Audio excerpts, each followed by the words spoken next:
జిల్లాలో ఇసుక మాఫియా నిబంధనలకు విరుద్ధంగా ఇసుక తరలింపు కారణంగా ఇప్పటికే కొన్ని ప్రాణాలు గాల్లో కలిసిపోయాయని ఇంకెన్ని ప్రాణాలు ఇసుక మాఫియాకు బలైపోవాలని ప్రభుత్వాన్ని సిపిఎం జిల్లా కార్యదర్శి అరుణ్ ప్రశ్నించారు। ఈ మేరకు గురువారం సిపిఎం కార్యాలయంలో జిల్లా కమిటీ సభ్యులు సుబ్రహ్మణ్యంతో కలిసి పత్రికా ప్రకటన విడుదల చేశారు।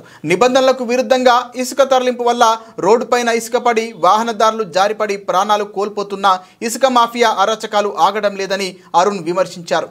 ఇసుక నిబంధనల కన్నా ఎక్కువ మోతాదులో లారీల్లో తరలించడం ద్వారా చాలా చోట్ల ముఖ్యమైన రహదారుల నిండా ఇసుక భారీ స్థాయిలో పేరుకుపోయిందని దీని ఫలితంగా వాహనదారులకు తరచూ ప్రమాదాలు జరుగుతున్నాయని అరుణ్ అన్నారు। ఇటీవల ధవళేశ్వరంలో కానిస్టేబుల్ కుమార్తెను ఎక్కించుకొని వెళుతూ జారిపడి ప్రాణాలు కోల్పోయారని, అదే ధవళేశ్వరంలో సాయిబాబా గుడి వద్ద యువకుడు ఇసుకలో జారిపడడం వెనుక నుండి వచ్చిన లారీ ఎక్కడంతో నుజ్జునుజ్జై ప్రాణాలు కోల్పోయారని, ఇలాంటివి కోకొల్లలుగా జరుగుతున్నా ఇసుక మాఫియా ఆగడం లేదని అన్నారు। జిల్లా కలెక్టర్ ఇచ్చిన ఆదేశాలను కూడా బేఖాతరు చేసి ఇసుక తోడుకుపోతున్నారని విమర్శించారు। తూర్పుగోదావరి జిల్లాలో రాజమండ్రి, ధవళేశ్వరం, కొవ్వూరు, ముగ్గళ్ళ, సీతానగరం ఇట్లాగా ఇసుక ర్యాంపులు ఉన్న ప్రాంతాల్లో రోడ్ల పరిస్థితి చాలా దుర్భరంగా తయారైంది।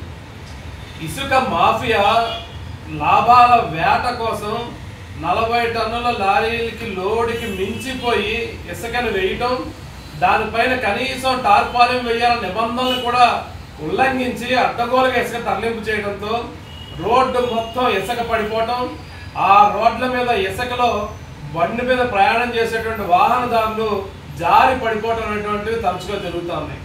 ధవళేశ్వరంలో సాయిబాబా గుడి దగ్గర ఈ ఇసుక దాని మీద జారి పడి ఒక యువకుడు రోడ్డు మీద పట్టడం, వెనకాల లారీ వచ్చి అతని మీదకి ఎక్కేయడంతో నుజ్జే చనిపోయిన ఘటన ఇటీవల కాలంలో జరిగింది।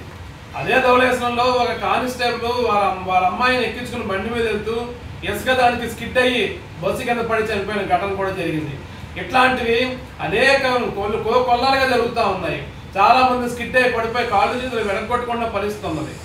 జిల్లా కలెక్టర్ గారు కూడా ఇవాళ అధిక లోటుకి మించి ఇసుకను తీసుకెళ్లొద్దు, టార్పాలను వేయాలని చెప్పినటువంటి నిబంధనలు చెప్తున్నా సరే ఇసుక మాఫియా కలెక్టర్ గారి ఉత్తర్వులను కూడా ఉల్లంఘించి అడ్డుగోలుగా ఇసుకను తరలించుకుని పోతా ఉన్నారు।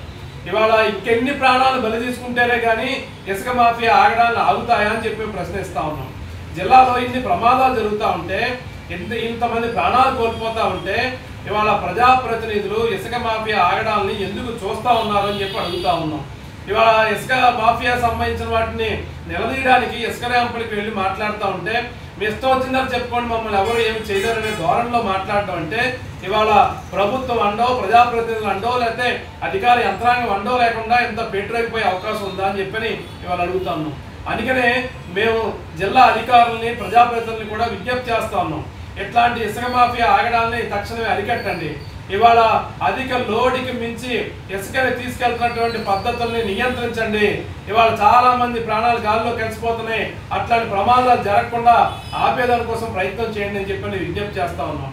అంతేకాదు ఇవాళ చాలా మంది ప్రజలు కూడా ఇసుక సందర్భంలో జారి పడిపోయిన ప్రజలు కూడా ఆందోళన వ్యక్తం చేస్తా ఉన్నారు, ఇదిగో పరిస్థితిని బాగు చేయండి అని చెప్పి కోరుతా ఉన్నారు।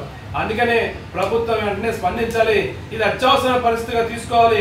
ఇప్పుడు ధవళేశ్వరం గాయత్రి ఇసుక ర్యాంపు బయట రోడ్డు, అది రోడ్డు లేదంటే అది మొత్తం ఇసుక ర్యాంపు అర్థం కాని పరిస్థితుల్లో ఉన్నది। అక్కడ చిన్నపాటి స్కిడ్ అయితే చాలు జనం పడిపోయిన పరిస్థితి, ఆ పైనుంచి అత్యధిక లోడుతో లారీలు వేగంగా వస్తున్న పరిస్థితి కూడా కనిపిస్తూ ఉంది।